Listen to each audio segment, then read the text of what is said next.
December 7th, 2022, 10 a.m. in the morning. Yeah, it's getting closer to Christmas. I mean, not December 7th, December 8th. My bad. Should have corrected me. It's December 8th. Yeah, getting closer to Christmas, everybody. Right now, as promised, today we're going to do a review of Black Panther Wakanda Forever. Deeper dive.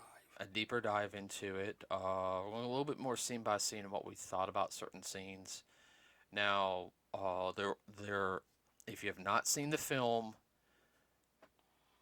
Spoiler alert. yeah, spoilers ahead, everybody. If you don't want and everything, if you don't want to hear spoilers, don't listen to this podcast. But do come back to it afterwards so you can hear our opinion on it. I would encourage everybody to go see the film. It is a really really good film. Now let's just go ahead and at the time of this recording, everybody, Black Panther has grossed domestically here in the United States $394,833,978. Internationally, $339,536,284 for a worldwide total of $734,370,262. Basically, 3/4 of a bill. I think it'll hit a billion. Oh, sure. I actually do. If it doesn't, I would actually be really surprised. But all the Marvel films have been are around 80, just under $1 billion, and everything. And that's just the movie. That's not including merchandise being sold or anything. Oh, my word. No, I mean, so. Yeah, you figure merchandise and there you double it in the long run. Oh yeah, I mean you got Wakanda Forever stuff at Walmart, T-shirts and stuff like that. All right, so now this is let you guys know this is not the original script for Wakanda Forever. This was a rewrite script after the passing of Chadwick Boseman. But I've heard rumors. I don't know that if I have heard that they are going to eventually release the original script so people could see what like a what if. You know, they might actually do that. They might do like a what if series of like what happened afterwards. That would actually be a nice, interesting what if. Yeah. I think it really would, because the script was already written. And well, they could do that easily enough. You just got to find somebody who kind of sounds like Chad for that role. Now, okay, all right. So, well, where to start with this film? Okay, so at the beginning of the film, everybody, they do address Chad's cancer, in a sense, where they say the king is dying. You have everyone scrambling. Shuri is trying to She's processing it. Yeah, well, she's looking at the DNA structure of the flower, and then trying to duplicate it because it does have healing properties. Yeah. Oh yeah, she's a top-notch research scientist. Oh, no. I agree and everything. Unfortunately, she only gets to 25%. She makes a synthetic one, and right when she does, her mother comes in and basically says, "Your brother has passed." Yeah. And that crushes her. Yeah. One thing I did like though at the beginning though when they were like when they do Marvel Studios, it was everything they did a tribute because instead of it being red like it usually is, it's purple. And it has pretty much every scene that has T'Challa in it going through. So you can really tell it was going to be paying respect to him. Now the next scene, the whole funeral scene, where everyone's wearing white. Um, I know there's a symbolic reason for that. Um, Oh, I'm sure it's cultural, but it's very, very well done. It's just not thrown together. You can tell they took a lot of time and a lot of research on doing it. well, oh yeah. Well, from what my understanding was, is that they were going out, like, I'm guessing how certain African cultures do their passing of mourning, especially somebody really big. It's different from every culture, everybody. It's not just all boo-hoos and crying and everything. You also got to think his character was the king of Wakanda, so, and we didn't get to see that in the first, when his dad died, was killed. We didn't get No, to see the procession of not the funeral services. Now, like you said, it was very well done. I want your opinion on it and everything. oh yeah. Like I said, I think they did a lot of research, like what you were alluding to. Some of the different African cultures, black African culture, and I noticed in there that it looked like some of the dancers were actually um, from maybe Well, different groups and whatnot, but I could tell by some of the dancing, it wasn't thrown together. It was actual. they researched the different Yeah, dances. Yeah, so I don't know the dance that the dancers were doing was something they made up for the film, kind of combining. they may have, but I could tell from just my experience and watching over the years that it was a real deal. It wasn't just something just trashed and thrown together. Because I think the average person would, especially in my age group, would pick up on that real quick. I would too. I mean, I'm not average in my. It just wasn't break dancing. It was No, a no lot break, no more to break, it. no breakdancing is I don't know what's a different genre, a different thing, but it just wasn't thrown together. It wasn't typical. breakdancing came about here in the states. That's the states. Oh, I understand that. But no, I get where you're coming from on that. I know the way they did everything. It just wasn't Hollywood or stage dancing. No, There's a no, lot more to it if you no. pay attention to it. And I wish they would do that more in films. And I'm hoping that everyone sees it the way the director did. Now, yeah, I would have liked a little more action in the film on some parts, and we'll talk about that when we get to those sections. But overall, everything was well done. That opening scene was well done. I mean, Oh, everyone was. it was really a very beautiful send off. Oh yeah, no, That's what it was supposed to be. yeah, and it's supposed to be not just for T'Challa, but for Chad also. Yeah.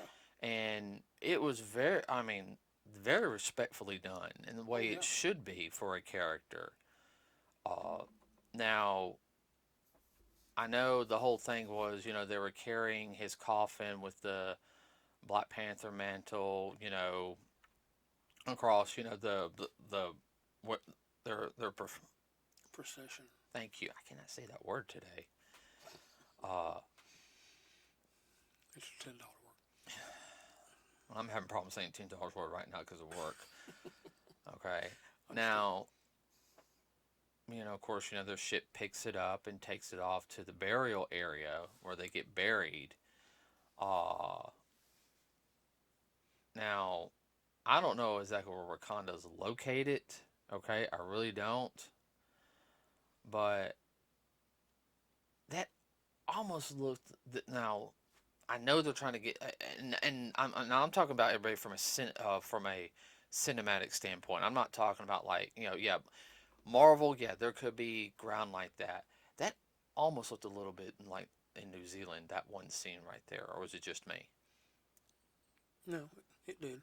No, everyone. I'm not talking about like they buried him in New Zealand. I'm just talking about this, the location, and they made it more, because um, New Zealand has very distinct look to it in certain areas. Now, I could be wrong, okay? Well, and you have the mountainous area too, which there's not. There is, and there's not mountains in Africa. The mountain area, that's going to be around the Amazon, though. No, Amazon's in No, South America. South America. My bad, my bad, my bad. No, Uh, that would be in um, southern Africa. I said, I don't think. Oh, they never. I, They never really say where it is, but I'm thinking. it's fairly close to water.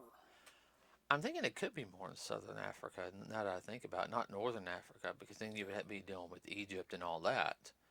Yeah, So yeah. now, The Mediterranean area. uh, right out of the head.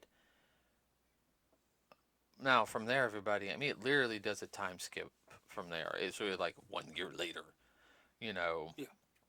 So, and part of the reason why they're doing that also is to get all this stuff lined up appropriately for some of the other projects they're doing. Now, the next scene, it has on a oil rig, and supposedly they got the helicopter going. It's raining. Was it raining at first? No, it was just at night. Distant line. And basically they're just like, hey, dive down here. This device found vibranium. Um, oh, Well, they're always going to have that problem. They have something that the rest of the world wants, specific. well, we'll get into that here in a second.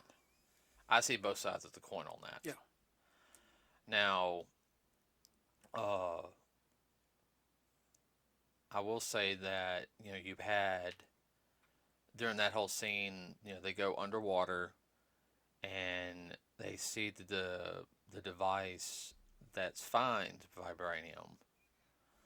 Um, and they're like, hey, they see a little part of vibranium, meaning that Wakanda does. It's not the only place in the world that has vibranium. And unfortunately, that's where they all, those two divers get killed, and that sucks. I mean, I feel sorry for those two. Well, they're doing everything they can to find the vibranium. Oh yeah, well they like I said, they have that device that can locate it, and then lo and behold, uh, everyone drowns themselves pretty much in jumping off. Well, they do Yeah. because they hear this song, and that goes a little mythology song of the sirens, Yeah.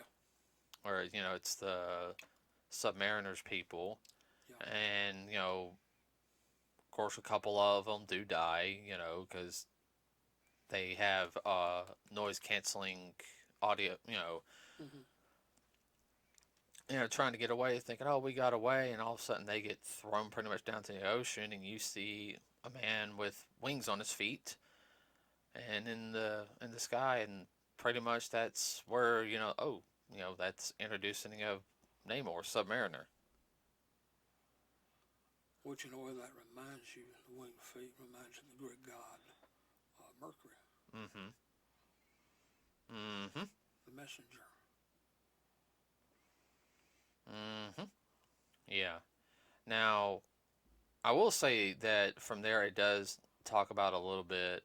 You do have an action scene, everybody, where uh, I think it's it's funny in some sense, but it's supposed to be a Wakanda research station outside of Wakanda, and all of a sudden these military people come in, and all of a sudden all the military people get their butts kicked. You know, uh, Smooth rubber can of whoop ass on. uh-huh, uh-huh. Like, where'd that come from? And all of a sudden they're toast. Now that scene, and that's with any type of rare metal like that. I mean, you're always going to have one people who are going to want it. Um, Good people, bad people, governments. mm-hmm. And that's the whole fight scene was good though, right there. It really was. It was very well executed. They didn't kill anybody. They could have.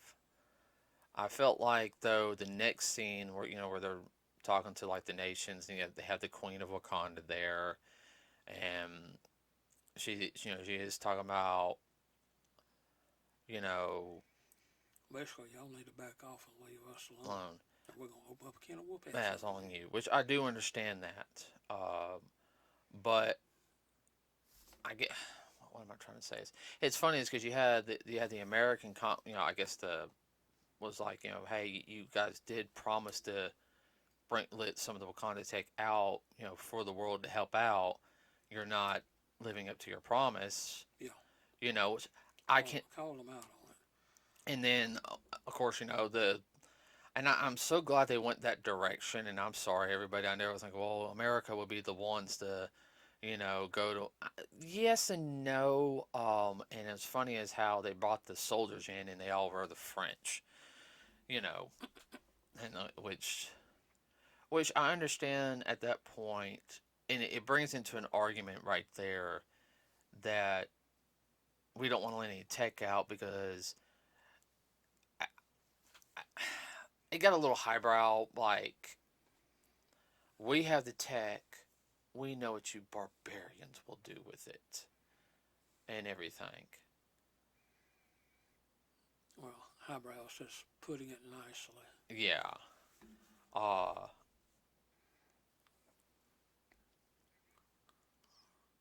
But you always have those people associated with governments oh, I know. everywhere. I know. I know. And that's why I kind of wish Tony was alive because Tony would be like, "Look, we're using Wakanda tech to help out with this and this," because Tony was already doing stuff with to make the world better. Even though Tony was an asshole, he wanted to help out the world. Yes, he was building weapons, but That's kind of a catch-22 thing. mm-hmm. uh, now here's one thing, and I'm guessing that was called out. They were asking like, why wasn't any of the Avengers there for the funeral procession? And here's my thought behind it. What? Well, no offense, I think the Queen was like, no, we don't want any of y'all here. He's gone. His agreement was with your agreement was with him, not with me. Me. Oh yeah, that came I across to me too.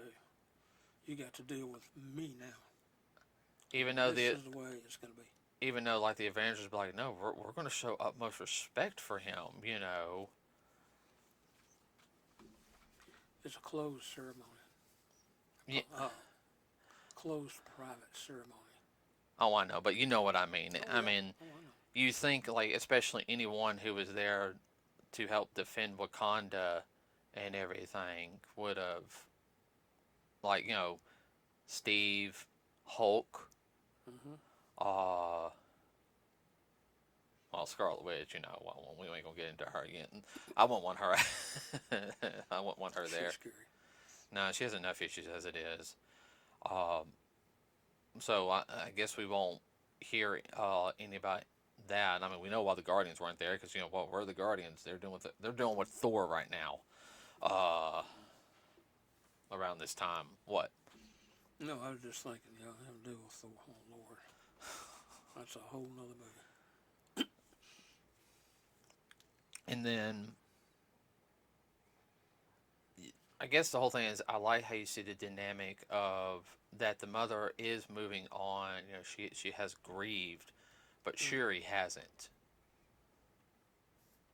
She's angry. Yeah, she pissed. She felt like she let her brother down. Mm-hmm. Now what do I do? Right, and that's the whole thing is it was her mom. I know what her and I agree with her mom was doing right. You need to understand it wasn't your fault. You did everything you could. If I do this and everything, I'll do and everything. She's never where T'Challa had more of the calm reasoning aspect. She didn't. Well, hate to be the bearer of bad news, but it's biological. She is a woman, Well, and not that's part of a woman being a woman, okay. whether they won't admit it or not. Oh boy, Bear, the hate comments to come after that one. Um, I get what you're saying. Oh yeah, Um, and she's beating herself up about it, and she shouldn't be. right. And where he was mostly And she's young too. She's not. no, she's not her mother who's dealt with it. She don't know how to deal with it. And everyone, and I'm gonna tell you this right now. I think I know where you're trying to get across from, and correct Mm-hmm. me if I'm wrong. I know sometimes I can explain a little bit better, and don't be afraid to interject more and speak out. Okay. Um, everyone handles grief differently. Uh, Exactly. girls, women, They're more emotional about it. yeah, they Generally, not yeah, always, not but not all women, but a good portion of women are more emotional about grief than guys are. You know, it's kind of in our genetic code. also depends on the age group of the people too, Right, and how you were raised and brought up, right. and how you dealt with it once upon a time. Well, where she wasn't as much as the forefront as Right. T'Challa was, Yeah. or the mother. So she Well. she's been in her she was always in her lab. Yeah. Yeah. She's a lab rat, basically. Hmm. Whereas her mother is just life experiences. Hmm. That has a lot to do with it. Well, the biggest thing I would have to say definitely is age, but I would say where T'Challa would act more like his mother, I feel like Shuri acts a little more emotional like their father Yeah. on some things. Yeah. Just looking at from the way he acted in his scenes in the first movie, compare even in Civil War. Yeah. I can see that. That makes perfectly good sense. Now, I mean that's really everybody. The good first part of the movie is partially the grieving process, and then I really like the fact her mom gets really in so many words gets mad at her sister, says, "Come on, you're going," She's kind of basically saying, grow up. This and is the real world. We got other fish to fry, so to speak. yeah. Well, that the one thing with this next scene, everybody is which really it changes the mood of the movie. Is you have um them on the little shoreline, and she's burning her mother's burning her funeral robes because they're supposed to. It's tradition. Mm-hmm. We've had the year. We've had grief. This is showing I'm moving on and everything. And it gets a little philosophical top point that Shuri doesn't believe in the afterlife. She believes once you're dead, you're dead. You know, Yeah. even though what she is, she's denying herself. Mm-hmm. By doing that, it hurts with the grief process. Hmm. Well, part of it's denial. She's so smart, she doesn't want to admit that there's something she doesn't understand. Because as soon as she thinks that she comes to acceptance with it, she'll feel smaller than what she is. I know it's partially an ego thing too, because Tony was the same way. What? You think? Yeah, that's an astute observation. Where Tony was a little more forefront, was more forefront about things. Sure, he isn't. Well, she's reserved in that aspect. Hmm. I do like the introduction of Namor in it. How he just like came in and everything. That was interesting. He just kind of flew in. He just kind of swam in, and they're like, "How'd you get in?" Where the hell did you come from? They had that look on her. Where the hell did you come from? And everything. But they already figured out like he already got in. That we need to. uh-oh, we got a hole in the wall. We got a plug. Mm-hmm. And then like the first thing is like, how did you figure out vibranium? Get past her. And what Shuri said, Mom, he's covered in vibranium. Like she could already see it. Mm-hmm.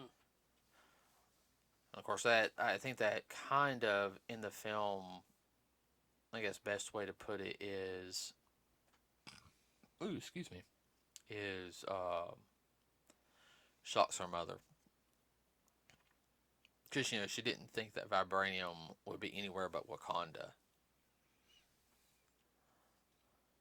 That they know of, yeah. Mm-hmm.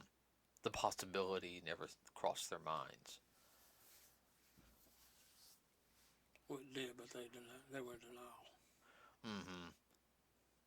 He basically partially blames. I guess he partially blames them a little bit for it due to the fact is that you're not keeping track of where all the vibranium is. The vast majority of it. And he said, "Look, I have vibranium. You have vibranium. We need to watch each other's back. Yeah. If you don't, you're my enemy. And I just prove to you I can get past your defenses." That shook him up. Mm-hmm. Well, that led to his backstory, and of course, which is a setup as well. No, having. Well, they didn't lead into his backstory until a little later. Well, I understand that, but. Oh yeah. Am I making you mad? No, no. Mm-mm. Well, the whole thing right there is, that's when they enter. They call, of course, as what's her name says, and I don't. What's wrong? What are you looking at? And what now? When they call their favorite FBI agent. Oh, yeah. Well, I should say where they meet up with him because Shuri goes out with God, what's her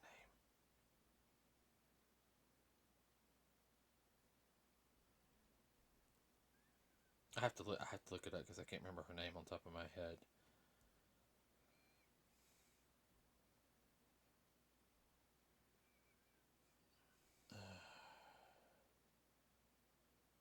I can see her face, but I can't remember her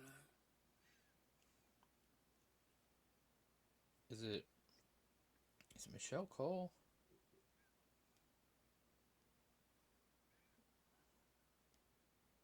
I think it is. That's the girl's name. She does Anika. Mm-hmm.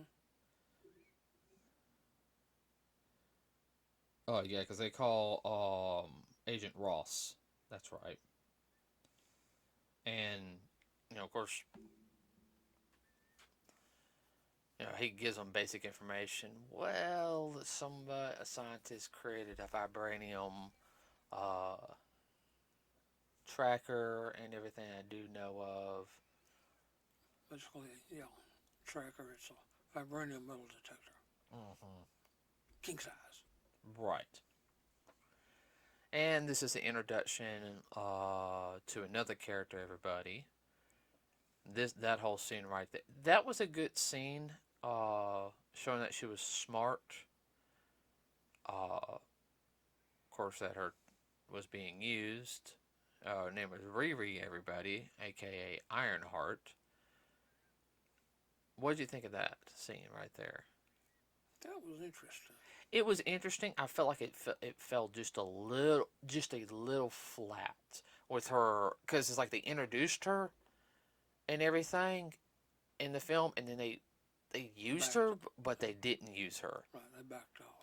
And it's like, okay, why?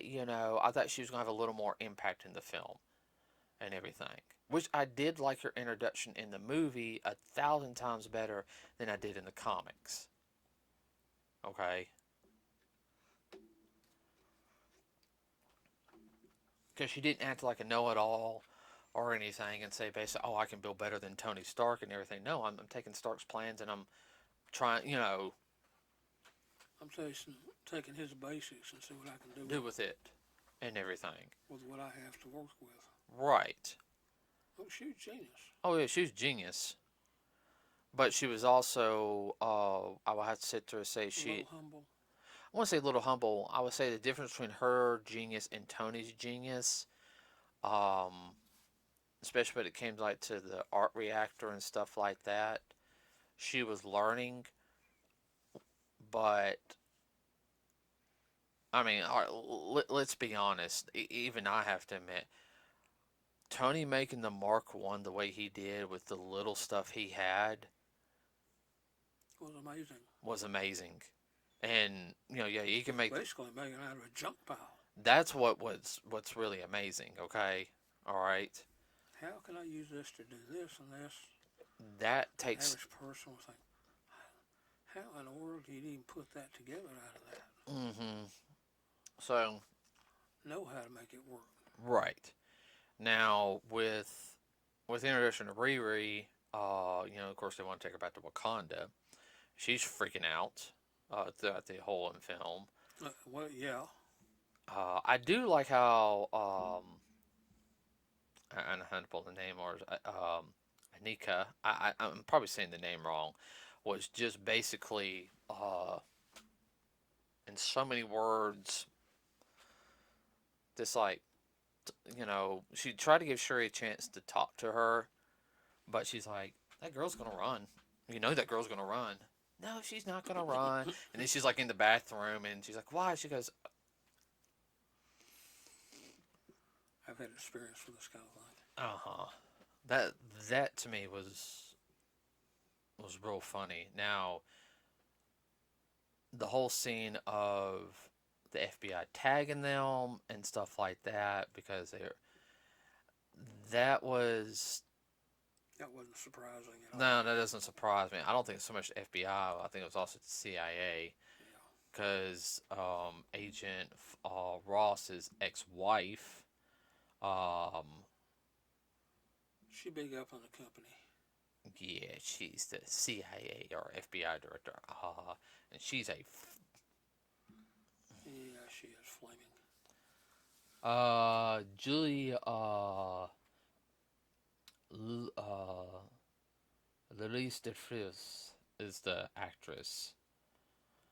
And she played Valentina. Valentina. Yeah. She used Ross the whole time. Oh, yeah. Like a rubber ball. Bouncing him off the wall.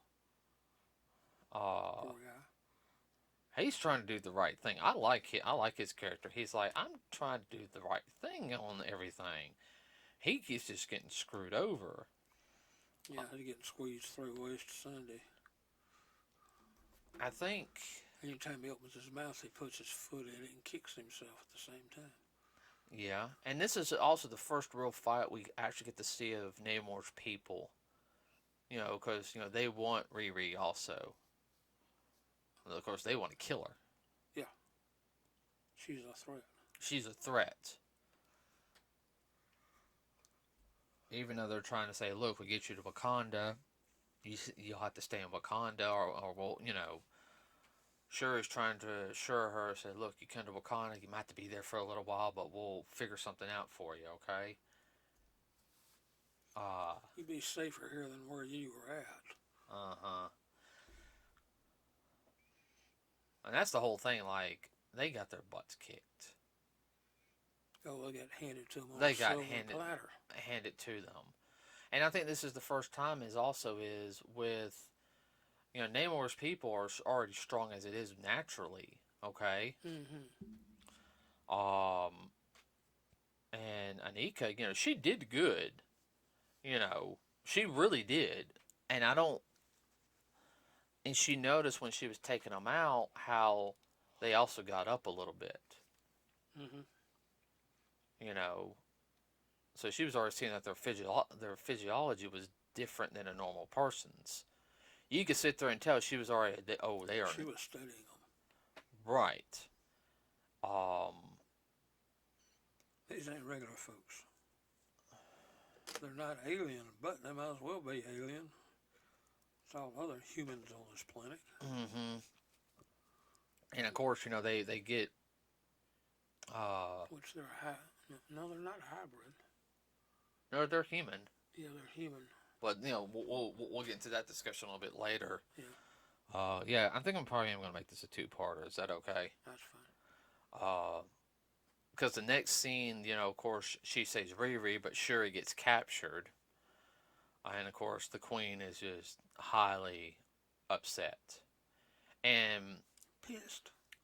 well, it wasn't her fault. No. And I think the Queen, I'm going to set an example to you and everything, you know, and Well, what's killing her is too that she has to depend on other people. They can't be um, in their own little world or bubble and fix Queen, everything I for think it's Queen themselves. Ramonda. I think that's it. Yeah.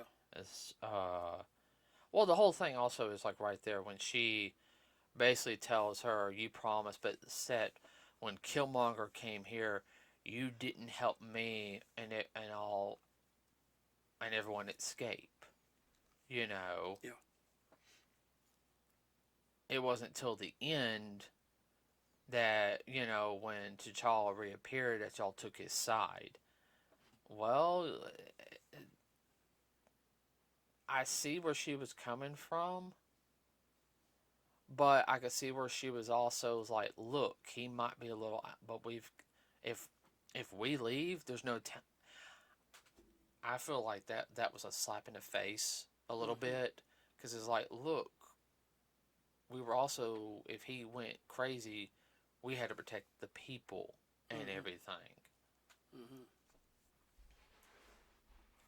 I felt like some of that was a little bit like, you're kind of. Kind of what? I don't know. I felt like when she disrobed her of her position was Like she was trying to reel her in, hold her back, hold her down.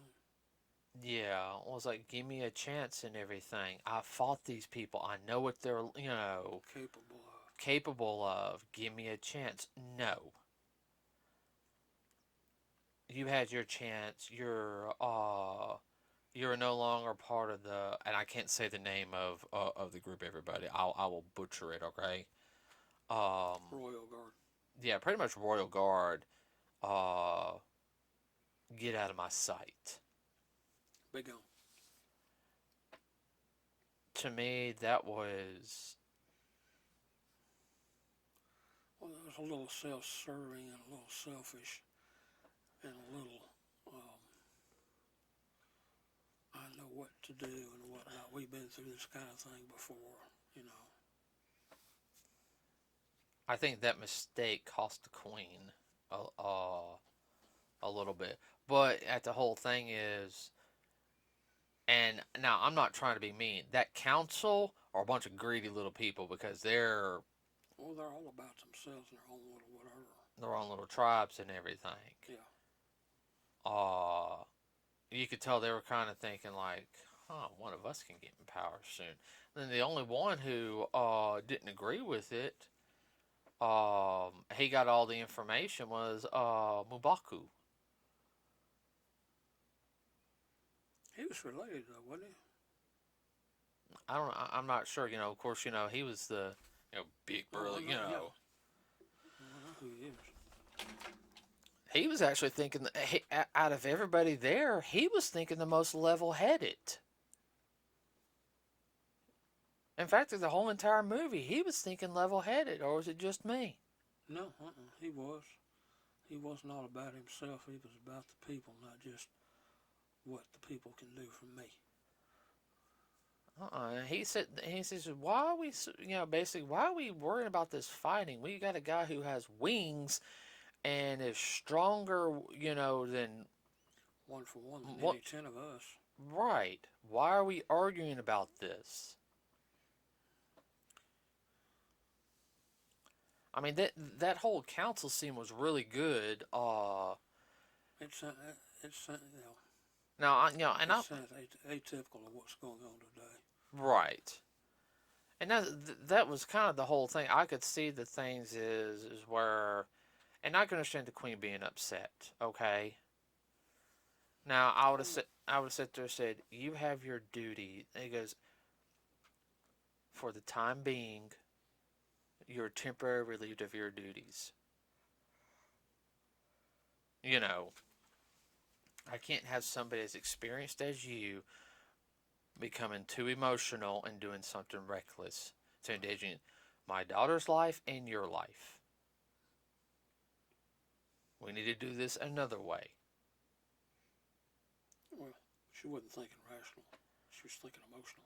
Oh, I know. Well, she sat there and said, I am the queen of the most powerful nation in the world and everything. And I'm sitting there like, oh, that's not, and She just didn't say yeah, she did. that. Oh, I know, but I mean, everybody else kind of shaking her head. Like, Yeah, really? and my whole family is gone and everything. I'm sitting there like, oh, like I understand being emotional, but as soon as someone says I am, and everyone, you have to understand, I've watched enough films. As soon as I heard that, I was like, ooh, death flag, pop up.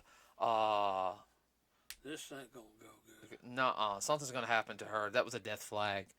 Yeah. We are the most powerful empires ever been. Palpatine, what happens to him? Gets thrown down the shaft. Uh, Yeah, when you ever get too up, just somebody comes about to slap you down. mm-hmm. And really everybody, this first part of the movie really dealt with more of Wakanda. Mm-hmm. Um, we'll leave it on about 40 minutes into the podcast. Yeah. Leaving in at this next portion is I do like the fact that they did bring another character back. I'm trying to find her name. Is it not Lita?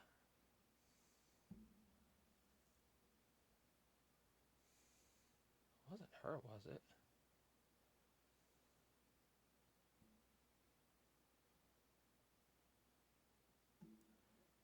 Um, I think it was Okia. Is the name? I can't remember all the names. Don't feel rained on.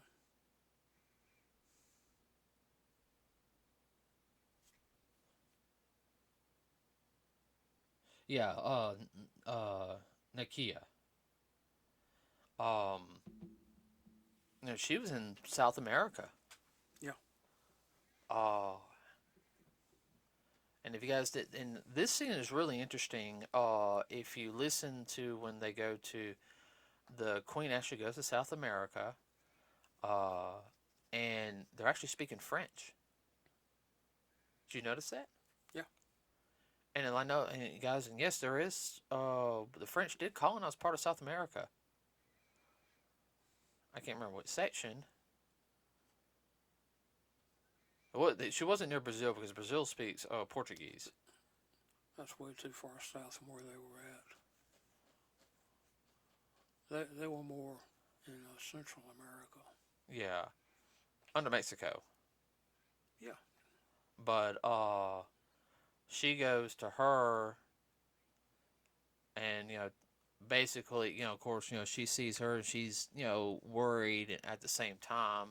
I said, why didn't you show up to the funeral? It's the one thing. I said, well, it just didn't feel right after some, kind of.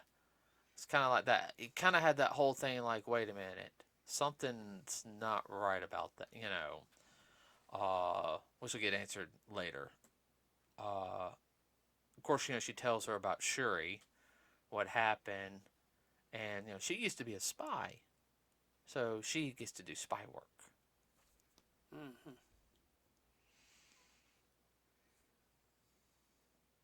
I'm waiting for your Yeah, she was definitely part of the Intel intel. group. Yeah, intel group. So, we're actually going to leave it off on that one, everybody. We will pick up there and talk a little bit more about the film. Going from step by step, what we really liked about it. The first half was really much to me the setting up for the second half. The second half, from here on out, on the next podcast, it really picks up on a lot of Yeah, this the pace picks up. and introduces a lot more interesting concepts. This one's really about the first part's about grief, trying to move forward, uh, I didn't really have anything negative to say about it. No, I hadn't heard anything. Have you?